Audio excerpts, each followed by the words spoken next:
Hey everybody, I thought I'd do this passage in John by fire, sort of fitting. So this is from John chapter 21, starting in 15. When they had finished breakfast, Jesus said to Simon Peter, "Simon, son of John, do you love me more than these?" He said to him, "Yes, Lord, you know that I love you." He said to him, "Feed my lambs." He said to him a second time, "Simon, son of John, do you love me?" He said, "Yes, Lord, you know that I love you." He said to him, "Tend my sheep."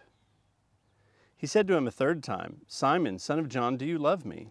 Peter was grieved because he said to him the third time, "Do you love me?" And he said to him, "Lord, you know everything. You know that I love you." Jesus said to him, "Feed my sheep. Truly, truly, I say to you, when you were young, you used to dress yourself and walk wherever you wanted. But when you are old, you will stretch out your hands, and another will dress you and carry you where you do not want to go." This he said to show by what kind of death he was to glorify God. And after saying this, he said to him, "Follow me." Peter turned and saw the disciple whom Jesus loved following them, the one who also had leaned against him during the supper, and said, "Lord, who is it that is going to betray you?" When Peter saw him, he said to Jesus, "Lord, what about this man?" Jesus said to him, "If it is my will that he remain until I come, what is that to you? You follow me." So the saying spread abroad among the brothers that this disciple was not to die. Yet Jesus did not say to him that he was not to die, but if it is my will that he remain until I come, what is that to you? This is the disciple who is bearing witness about these things, and who has written these things, and we know that his testimony is true. Now there are also many other things that Jesus did. Were every one of them to be written, I suppose that the world itself could not contain the books that would be written. So, in this wonderful last scene of the Gospel of John, we have the Great Commission. At the end of Matthew, we have the Great Commission of the church, and that's Matthew's version. I believe this is John's version. He's commissioning Peter and he's commissioning the other apostles for their mission of making disciples, of being fishers of men. But specifically, he's dealing with Peter. And notice that in the last verse, it said we had a charcoal fire. That charcoal fire, I believe, is meant to remind us of Peter's denial of Jesus by a charcoal fire earlier on in the gospel. Jesus is, in a sense, reminding him of it, but also forgiving him for it. And this is in part why I think Jesus asks him 3 times, "Do you love me?" Jesus is making it clear that he's forgiven him, and now he's commissioning him. And that's often how God works. When he calls, he commissions. He gives us mission to go on. He's always interested in the next steps of the mission. The first time he asks him, "Do you love me?" he says, "Do you love me more than these?" And I think what's going on here is, if you'll remember, Peter asserted, "Jesus, even if all of these guys betray you, I will never betray you. I will die with you." And of course, Jesus betrayed him. So I think Jesus is also reminding him, "Hey, Peter, you used to really assert that you were better than these guys. What do you think now?"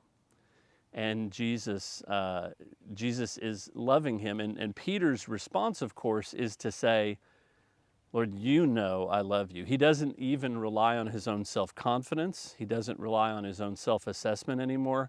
He simply says, "I love you, Lord, and you know whether I do. It's up to you. You know my heart." So he's entrusting himself to Jesus' own knowledge of him. And I think this is an important turning point.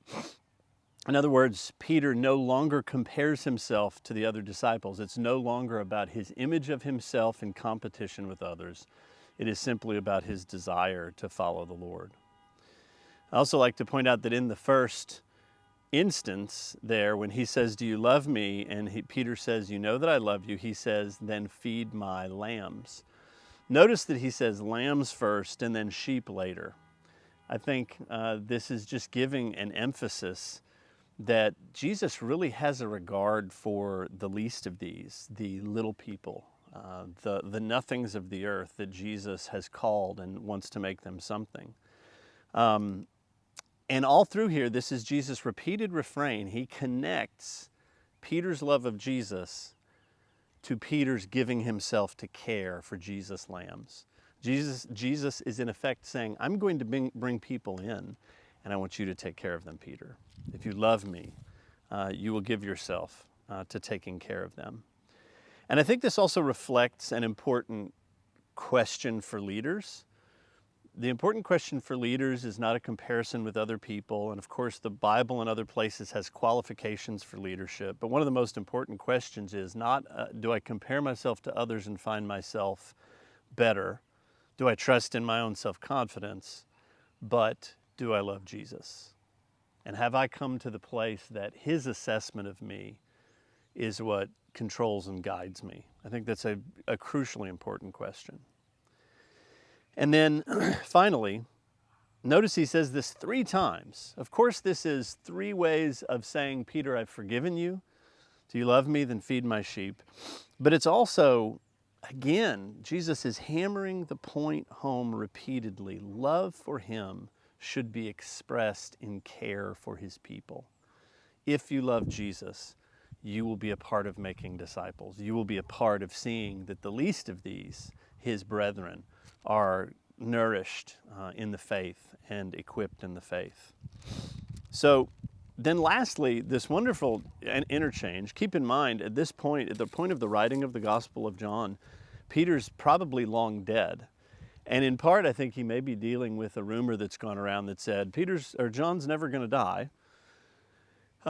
But he's also hammering home this question again. Peter looks after he finds out that he's going to be crucified, and he says, well, what about John? And Jesus says, what does it matter?